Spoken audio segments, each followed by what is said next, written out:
Over recent years, Uzbekistan has been steadily implementing reforms aimed at improving labor market conditions. According to official statistics, the country's labor market has become significantly more active, with employment levels increasing and unemployment showing a downward trend.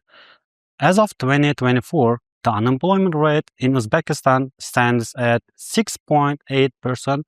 For comparison, during the COVID-19 pandemic in 2020, this figure was approximately 9%. This noticeable decline can be attributed to growing economic activity, increased investment, and creation of new jobs across various sectors of the economy. Another important achievement is reduction in informal employment. In 2020, informal employees accounted for about 55% of total employment, whereas by 2024, this figure has reduced to 33%. This shift indicates a gradual transition towards formal labor relations, improved labor protection, and expansion of decent working conditions. Another key dimension of decent work is gender equality. Although women's economic participation in Uzbekistan remains lower than that of men, female employment has increased significantly in recent years.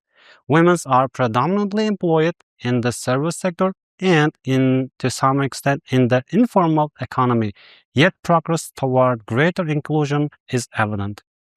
A practical example can be observed at Termes University of Economic and Service, where nearly 1,000 employees are currently engaged in stable formal employment. Approximately 40% of the workforce consists of women, and there is no wage differentiation between male and female employees.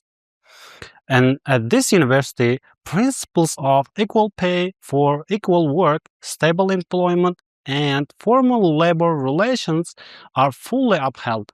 This example clearly demonstrates how the decent work agenda can be effectively implemented not only at this national policy level, but also at the level of individual organizations and institutions.